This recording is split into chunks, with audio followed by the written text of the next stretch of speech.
येणार नाही सकाळी 6:15 शिवाय दुसरा वेळ सूट नाही होत तिला. त्याच्यामुळे या व्हिडिओवर घेतोय. ठीक आहे, आजचे दिवस उद्यापासून तो आपल्या व्हिडिओवर. तर काल मी तुम्हाला ते न्यूक्लिओफिलिक आणि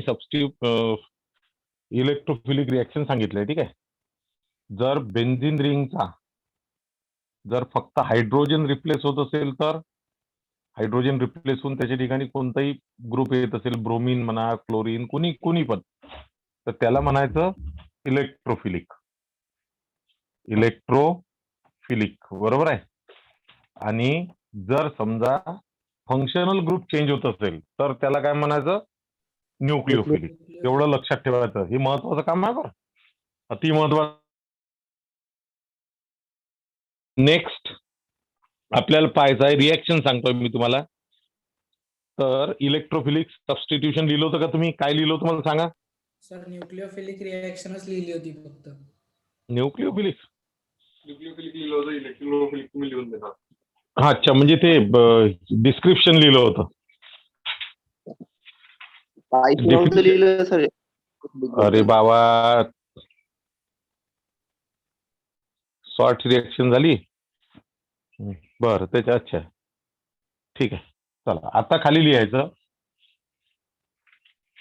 electrophilic substitution reaction. Electrophilic substitution reaction. आता तुम्हाला इलेक्ट्रोफिलिकचं समजलं ना काय असते?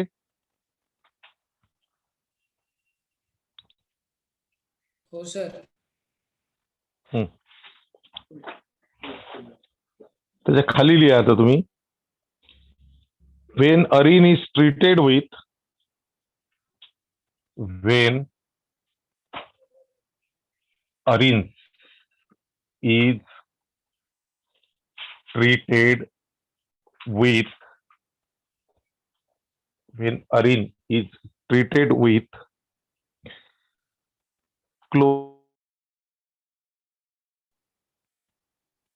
chlorine or bromine in presence of Lewis acid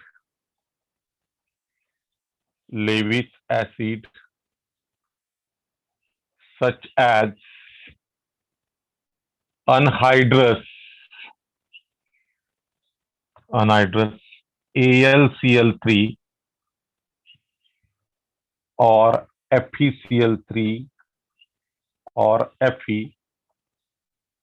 anhydrous AlCl3, FeCl3 or Fe किंवा BCl3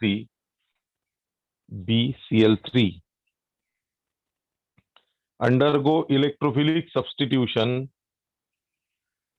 undergo electrophilic substitution to form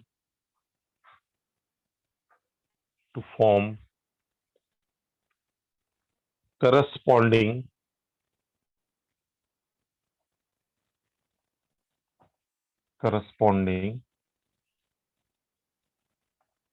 aryl chloride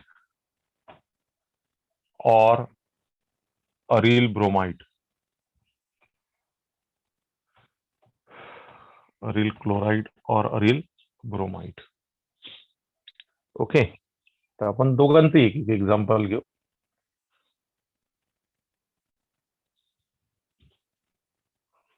हा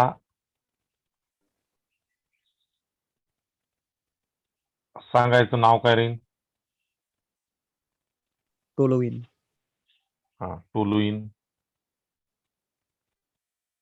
याच्यासोबत रिॲक्शन करायची आपल्याला क्लोरीनची, Cl2 in presence of anhydrous AlCl3. तर दोन प्रोडक्ट भेटतात, मिक्सचर भेटते. इकडे CH3 पाहिजे कोणी नवीन जॉईन होत असेल. एक Cl इथे लागतो, इथचा हायड्रोजन निघतो पहा. इथं हायड्रोजन आहे ना प्रत्येक ठिकाणी एक एक. आहे का माझ्याकडे लक्ष तुमचं? हो. इथं प्रत्येक ठिकाणी हायड्रोजन आहे. हा झाला प्लस हा भेटते.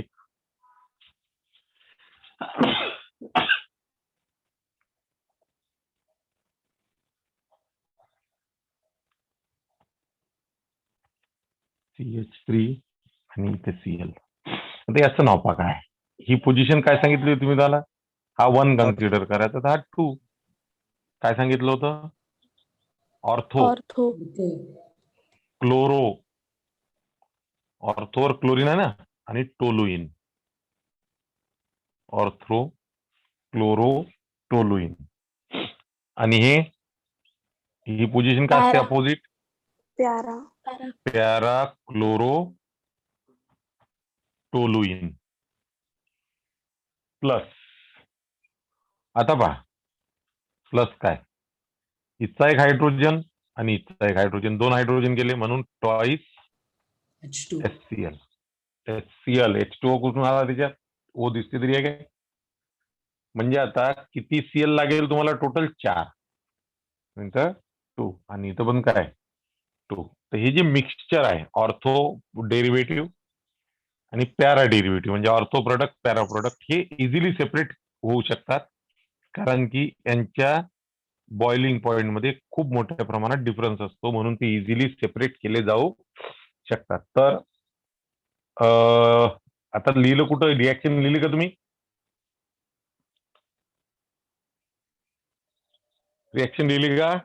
बरं, त्याच्या खाली लिहा. मग तुम्हाला माहित आहे ना, पहिले डिस्क्रिप्शन लिहित असतो आपण, मग रिॲक्शन लिहितो. आता इथे हे जर शब्द आले करस्पॉन्डिंग, तर याचा अर्थ हे जनरल झालं. मग याच्याकरता आपल्याला पर्टिक्युलर लिहिणं होतं की नाही? तुम्हाला माहिती आहे की आपण पहिले डिस्क्रिप्शन लिहितो मग रिॲक्शन लिहितो. आता मी सांगतो तसं डिस्क्रिप्शन लिहा, मग त्याच्या खाली डबल रिॲक्शन लिहा. चला लिहा.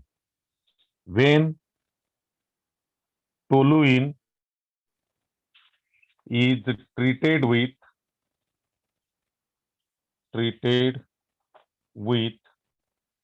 chlorine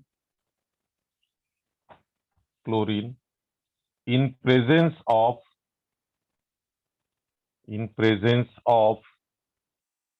anhydrous AlCl3 to form mixture of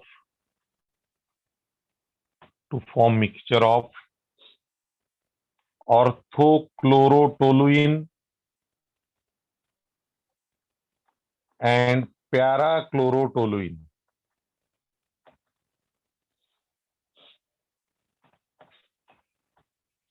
आता हे लिहिल्यानंतर मग हे लिहा रिॲक्शन.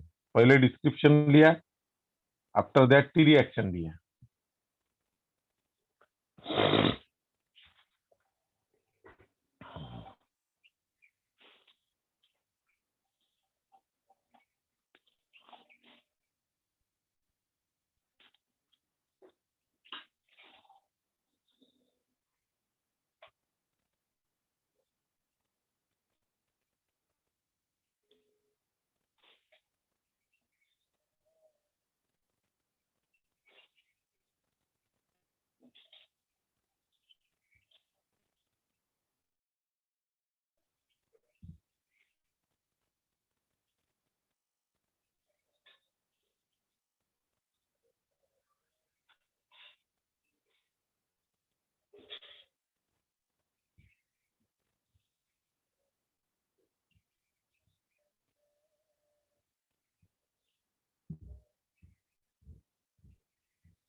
झालं का रे?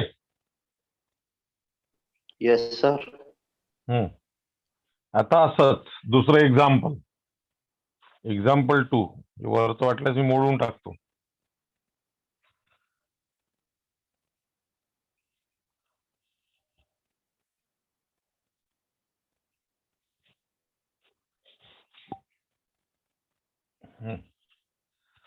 आता इथे मी काय करतो, Br2 करतो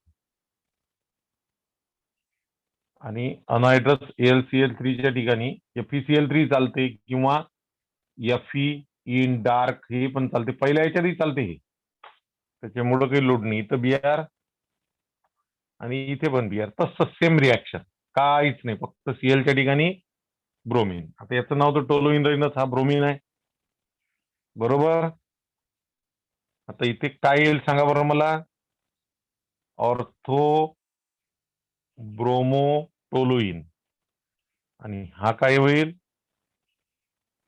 पॅरा ब्रोमोटोलुईन, आणि इथे HClच्या ठिकाणी HBr.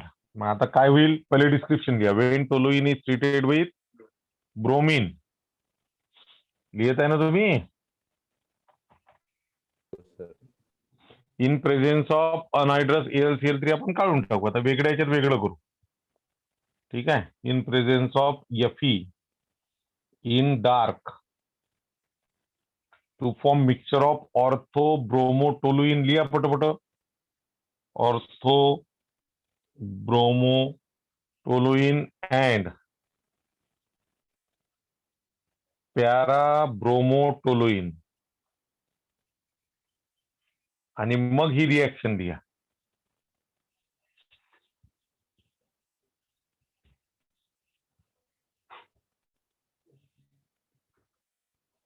पहिले डिस्क्रिप्शन, मग रिॲक्शन.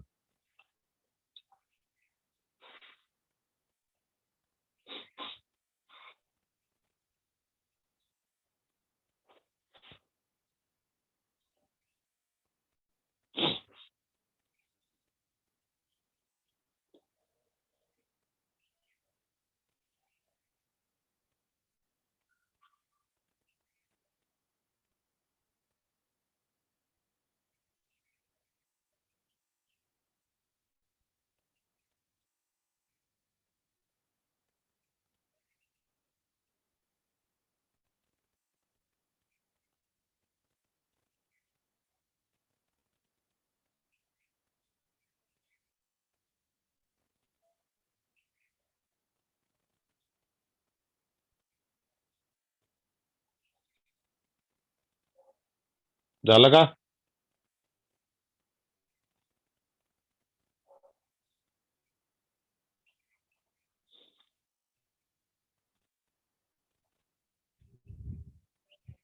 सर हे इन डार्क म्हणजे काय होतं? इन डार्क म्हणजे अंधारात, लाईट नाही पाहिजे तिथे.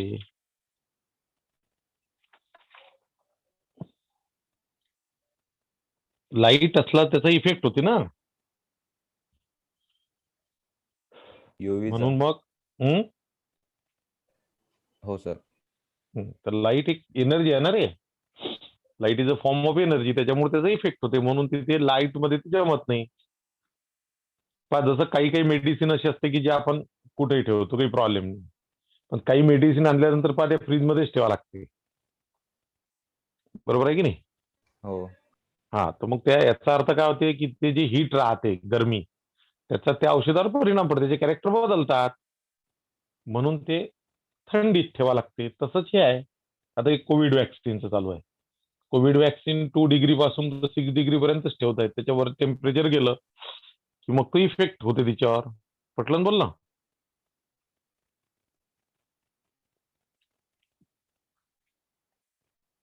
आता समजा, ऐका, आता समजा जर मी अशी आयोडीनची रिॲक्शन केली, आता लिहू नका, पहिले सांगतोय, आयोडीनची जर रिॲक्शन केली समजा अशी, टॉईस वगैरे करून देऊ आपण, लिहू नका, पहिले सांगतोय, तर इथे तुम्हाला आयोडीन भेटेल आणि इथे पण काय होईल, आयोडीन मिळेल, आणि इथे काय मिळेल रे, HI, बरोबर आहे. अशी रिॲक्शन व्हायला पाहिजे. आता हा जो HI आहे ना, HI एकदम स्ट्रॉंग रिड्युसिंग एजंट आहे, तो स्ट्रॉंग रिड्युसिंग एजंट. जे आतापर्यंत HCl किंवा HBr होते ते नाही आहे, हा HI खूप स्ट्रॉंग रिड्युसिंग एजंट आहे. तो काय करतो, HI काय करते, की H जो आहे ही रिॲक्शनला रिव्हर्सिबल करते. ही जी रिॲक्शन आहे ना त्याला रिव्हर्सिबल करते. म्हणजे आता हा जो तुमचा प्रोडक्ट आहे, असे जे दोन प्रोडक्ट आहे, इथं CH3 आहे, इथे I आहे की नाही असं. तर हे जे प्रोडक्ट आहे तुमचे, या प्रोडक्ट मध्ये तो HI काय करते, H त्याला देऊन देते आणि I स्वतः घेऊन घेते. म्हणजे H जर याला भेटला तर काय होऊन जाईल, जसंच तसं होऊन जाईल ना ते. हा H इथं आला आणि तो काय होऊन जाईल I2. अशी रिॲक्शन पुन्हा रिपीट होते. म्हणून HI जो आहे, HI is a strong reducing agent. Therefore ती रिॲक्शन काय केली जाते, रिव्हर्सिबल होते. रिव्हर्स येते ती रिॲक्शन. प्रोडक्ट बनतात ते, पण लगेच H च्या ठिकाणी चालला जाते, I सोबत चालला जाते आणि हाच प्रोडक्ट बनवून जाते फायनल. हा फायनल प्रोडक्ट बनवून जाते. म्हणून HI सोबत जर रिॲक्शन करा, म्हणजे तुम्हाला जर आयोडीन पाहिजे असेल, ब्रोमीनच्या ठिकाणी आयोडीन किंवा क्लोरीनच्या ठिकाणी जर तुम्हाला आयोडीन म्हणजे आयोडो प्रोडक्ट पाहिजे असेल, तर हा जो HI आहे याचा बंदोबस्त करणं आवश्यक असते. हा जर HI राहिला, हा स्ट्रॉंग रिड्युसिंग एजंट आहे. रिड्युसिंग एजंट म्हणजे जो दुसऱ्याचं काय करते, रिडक्शन करते. बरोबर आहे. हा, तर दुसऱ्याचं रिडक्शन करणं स्ट्रॉंग रिड्युसिंग एजंट आहे हा एकदम. म्हणजे सहजासहजी ते थांबत नाही जागेवर होतो. तर हा जो आहे HI is a very strong, very powerful reducing agent. That's why reaction is reversible. म्हणून डायरेक्ट अशी रिॲक्शन करता येत नाही. आता मला सांगा की जर तुम्हाला तिखट लागलं तर तुम्ही काय खाणार? गोड. हा, व्हेरी गुड. बस असंच असते ते. रिड्युसिंग एजंट आहे. रिड्युसिंग एजंटचा जर पॉवर आपल्याला कमी करायचा असेल, रिड्युसिंग एजंटचा पॉवर जर कमी करायचा असेल, तर आपल्याला त्यात ऑक्सिडायझिंग एजंट टाकावा लागतो. ऑक्सिडायझिंग एजंट ऍड करावा लागतो आणि मग हा HI बनतच नाही. म्हणजे कसा बनत नाही मी सांगतो. तर लिहा, खाली एक वाक्य सांगतो मी तुम्हाला, ते लिहा. Direct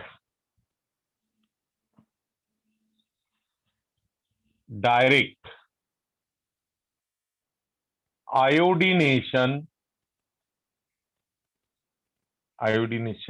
is not possible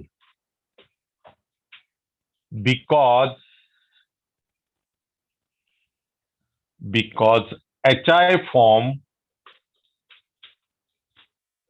is strong reducing agent.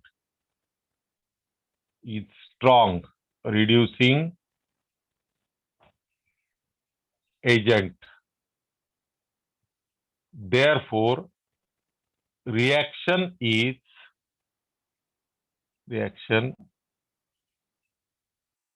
reversible.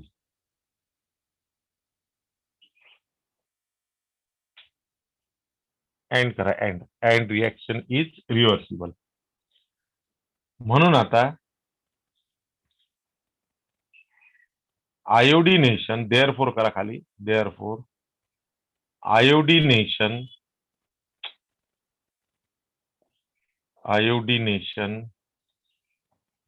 is takes place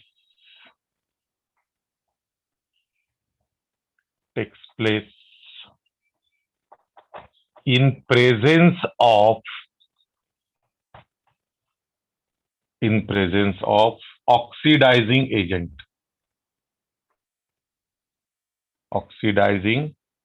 agent like HNO3, HiO3 etcetera. तुमच्या पुस्तकात एक स्टेटमेंट लिहिलेलं आहे, फक्त एवढं सगळं काही नाही आहे. इथे HiO4 केलाय त्यांनी, ते HiO3 पाहिजे. ठीक आहे. तुमच्या पुस्तकात फक्त नावं दिले आहे. मी हे सगळे रिॲक्शन शोधून तुम्हाला शिकून राहिलेलो आहे. एवढं लक्षात ठेव जा. फक्त नावं दिलेले आहे तुमच्या ह्याच्यात, असं तसं, बाकी काहीच नाही आहे. पटलं? चला आपण एक रिॲक्शन घेऊ, काही प्रॉब्लेम नाही आहे त्याचा आपल्याला. HNO3 ची घेऊन टाकू आपण. इकडे लक्ष द्या.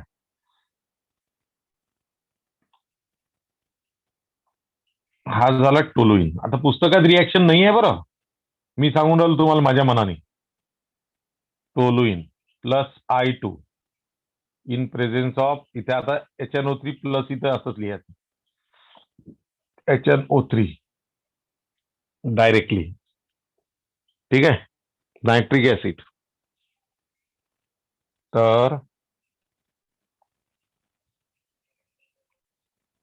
हा CH3 बनतो, इथे I प्लस CH3 आणि I नाव लिहू शकता तुम्ही. Ortho iodotoluene, para iodotoluene. ठीक आहे, हे बनते प्लस H2O आणि NH3 बनते, प्लस H2O प्लस NH3. आता याच्यात पहा, इकडे लक्ष द्या माझ्याकडे वही हिरो लोक. इथे मला सांगा, इथे HI बनला का? आता HI नाही सर. हा, नाही. HI बनला नाही म्हणून ती रिॲक्शनच बॅक होत नाही, आता मागे जात नाही. HI बनला की ते पूर्ण धिंगाणा करून टाकते जसंच तसा. लक्षात, आयोडीन आहे. तर म्हणून मग काय करतात, हा HNO3 टाकल्यामुळं काय होतं, याच्यात HI बनत नाही असं नाहीये, HI बनते इकडे, आणि त्या HI सोबत हा पटपट रिॲक्शन करते. कोण? HNO3. आणि HI सोबत HNO3 नी रिॲक्शन केली की मग H2O आणि NH3 म्हणजे अमोनिया. हा जो प्रोडक्ट आहे तुमचा ऑर्थो आयोडो टोलुईन, आणि हा आहे पॅरा आयोडो टोलुईन. ऑर्थो आयोडो टोलुईन आणि पॅरा आयोडो टोलुईन. ते बॅलन्स जर करतो म्हटलं तर बॅलन्स साठी आता थोडस कठीण आहे, तरी मी प्रयत्न करतो पटकन, कारण की रिएक्शन नाही आहे कुठची, ती माझ्या मनाने दिलेली आहे मी तुम्हाला. 2 आला. ठीक आहे, आता तुम्हाला एक या चित्ता गेला. त्याच्यानंतर आयोडीन तुम्हाला किती पाहिजे? आयोडीन 2 भेटले, 2 आहे तिथे. ओके, 2H गेले इथले, एक इथचा 2H, हे 2H झाले इकडे, आणि HNO3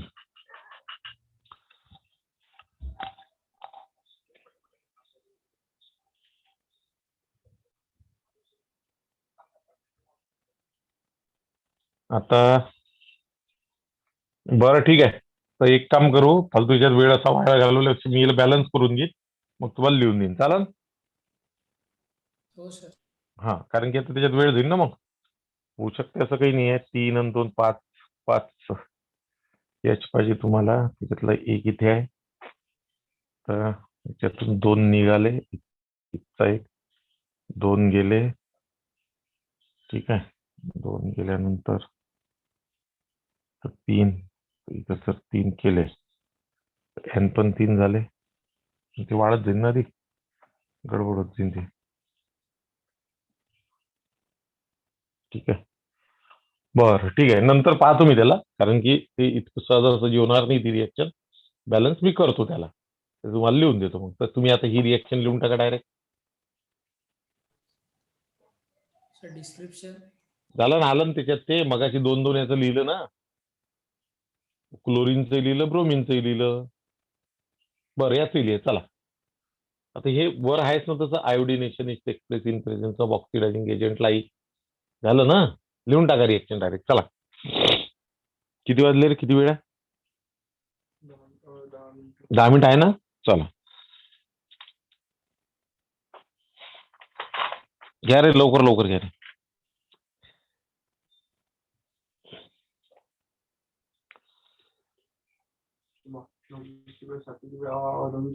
सात वाजता आहे.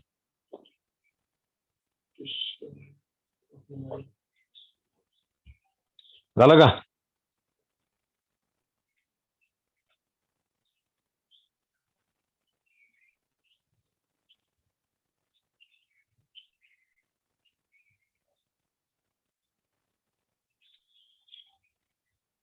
झालं का रे?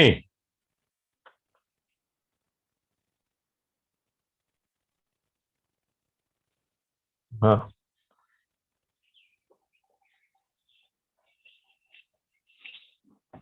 आता एक रिॲक्शन आहे जे तुमच्या पुस्तकात फक्त त्यांनी नाव दिलेलं आहे, बाकी काही दिलेलं नाहीये. ती एक खूप IMP रिॲक्शन आहे. ती रिॲक्शन मी आता करतोय. लक्ष द्यायचं इकडे. तर IMP मध्ये टाकायचं सँडमेअर्स रिॲक्शन.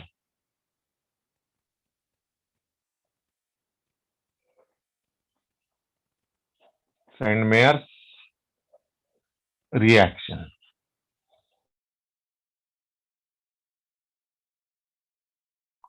हे मी तुम्हाला सांगतोय. मोस्ट IMP आहे रिॲक्शन, लक्षात ठेवा.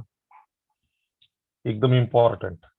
पहिल्यांदा डिस्क्रिप्शन लिहून देतो त्याचं, म्हणजे हे सांगतो रिॲक्शन म्हणजे काय.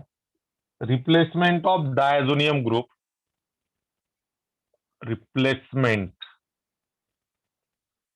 ऑफ डायazonium group. Replacement of diazonium group by chloride or bromide. By chloride or bromide. By chloride or bromide in presence of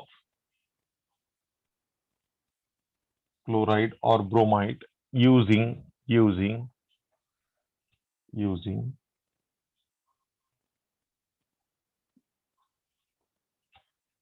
CuCl or CuBr. याला cuprous 1 सॉल्ट असा शब्द वापरला जातो. मी समजून सांगतो ते काय आहे.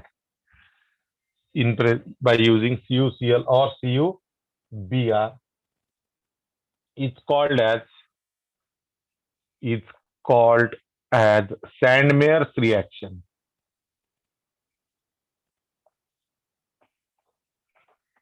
Sandmeier's reaction.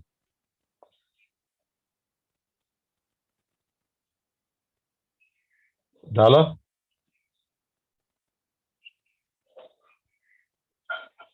नाही सर 2 मिनिट.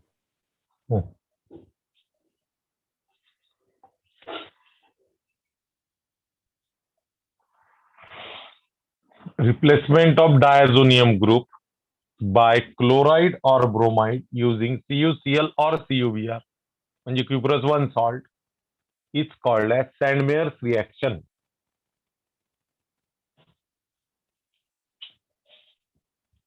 झालं सर. हो.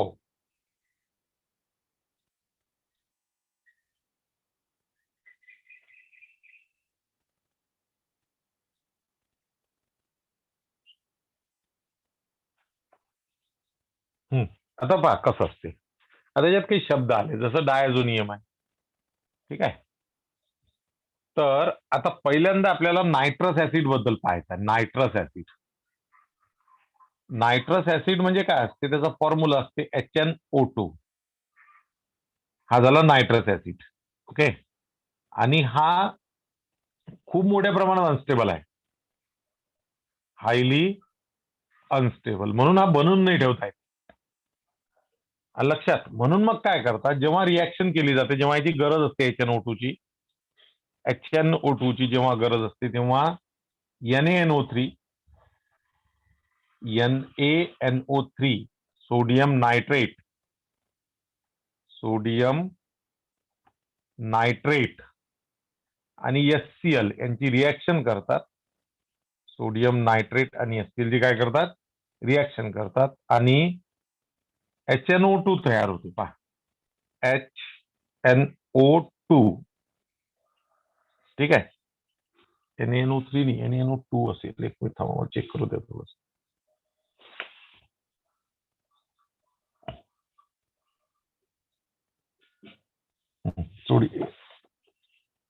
NaNO2 आहे. NaNO2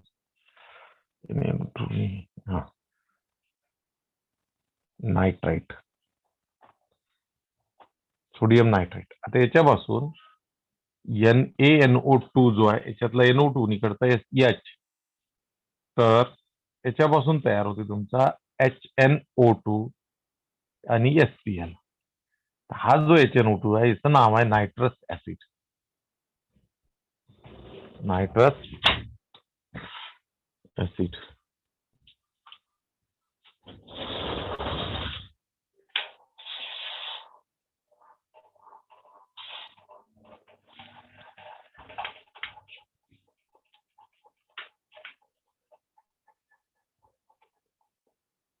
ही रिएक्शन लिहून टाका. झालं?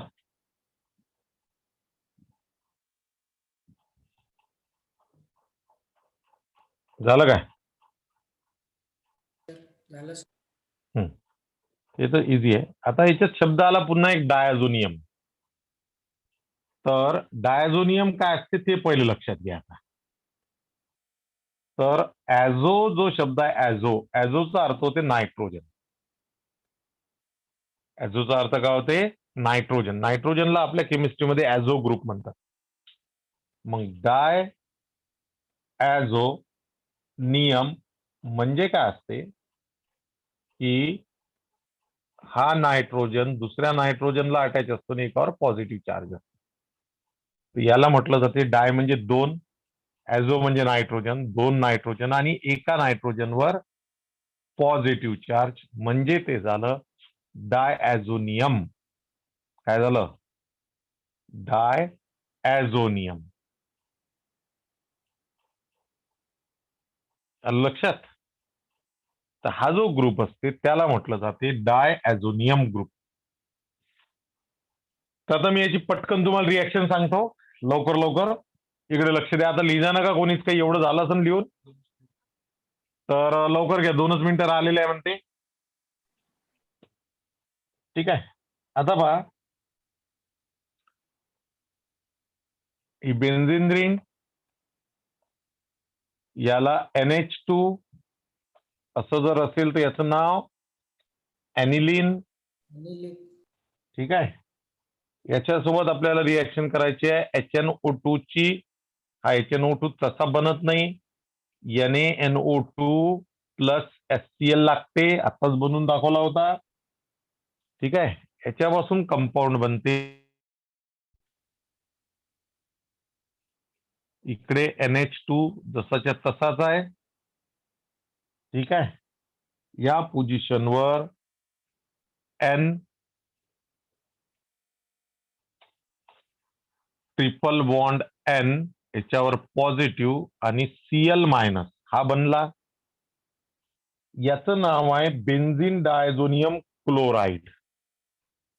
Benzene diazonium chloride. सॉल्ट आहे तो, सॉल्ट. आणि मग सेकंड स्टेप मध्ये काय होते, पटकन घ्या, 2-3 मिनिटं राहिले. हा NH2 इथे N triple bond N, Cl वर मायनस आहे, इथे प्लस आहे त्यावर. बरोबर आहे.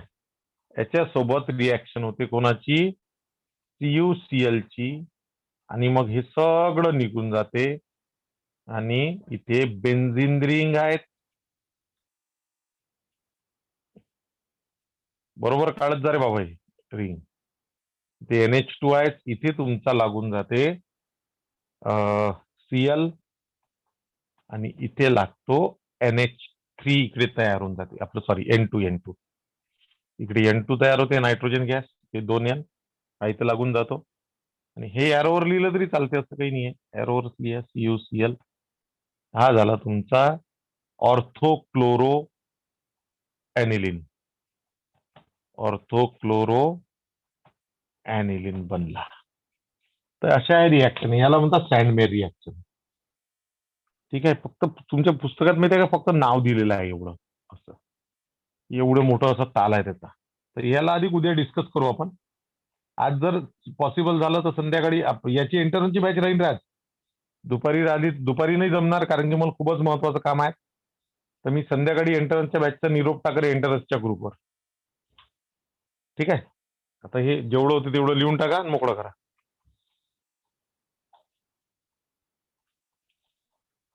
ब्रोमीन जर घेतला ब्रोमीन, तर इथे जर ब्रोमीन घेतला CuBr, तर मग इथं Br येतो.